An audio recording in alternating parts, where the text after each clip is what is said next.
Hello. Today I'm going to talk from the topic of deafness and language. I want to first ask a question. Are we doing enough to save the deaf community? In answer to that question, the answer is no.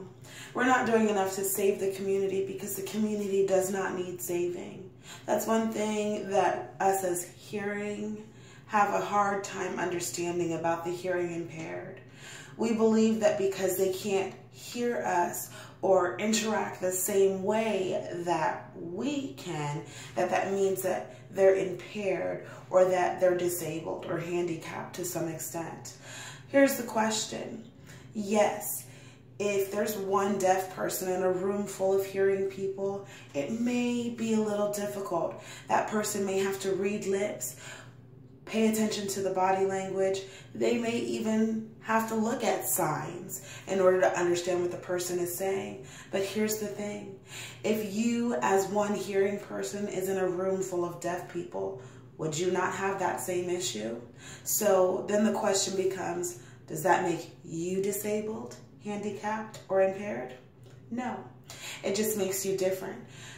One thing that this group, in a sense, wants others to understand is that they're just like any other person. They're not broken or in need of being fixed. They're just different. They come from a different community, but they are able to communicate just as well if you allow them to be able to communicate with you. In the documentary Through Deaf Eyes, I thought it was very interesting that Alexander Graham Bell's wife and his mother were both deaf, and that he spent so much time in the deaf community. That really stood out to me because I did not know that. Another portion that was talked about was Laurent Clerc and Thomas Hopkins Gallaudet. Now, I will say I did learn about those two in a book called Signing Naturally in the first series, 1 through 7. Also, the second series, 1 through 6 in the first series, and the second series is 7 through 12. I learned about that in that position, in that book, but I also learned about Nathy Marbury. She was one of the first Black deaf women to complete a doctorate in deaf studies and deaf education at Lamar University in 2007, and I thought that was really interesting. One thing that we don't understand about the deaf community is just because they cannot hear you does not mean that they don't have a yearning or a wanting to learn more. Education is actually extremely important in the deaf community. Also being very close, family oriented, and just making sure that you keep your people close. It's very important in that community. I want to hit on a topic in chapter 15 of our book where we talked about gestures and sign language and where ASL kind of originated, and that kind of falls along with Thomas Gallaudet as well.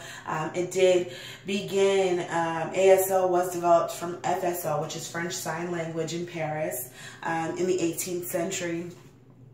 Through Thomas Gallaudet, and what it was he noticed that this group of deaf people weren't able to get ministered the gospel of Jesus Christ, and he started this school originally to share the gospel. And then when Laurent Clerc came in, they kind of formulated this beautiful language as another way to kind of communicate with one another. Also in chapter 15, we find out that ASL, American Sign Language, and BSL, British Sign Language, actually do not have any, they do not share any common signs in sign language. So that's very interesting to know. Chapter 15, we also touch on gestures, emblems, iconics, and some other things. And then also we talk on the subject of body language. In my last video, we talked about body language, which is an amazing form, and we learned that through body language, that's how we really can understand what a person is saying. The same thing kind of falls in the category with the deaf community.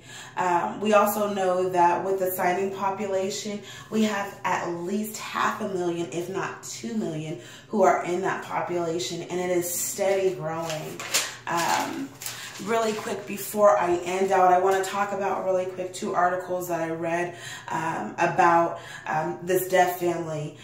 There was a little boy who was the only deaf person in his family out of 4 children, and both of his parents were deaf. And one thing that stood out to me, he wanted, if he had one wish, his one wish was that he could be deaf as well, because that community was so free and full of life in their own community, and they could just accept themselves, that in a sense he felt more like an outsider being a hearing person than if he was deaf.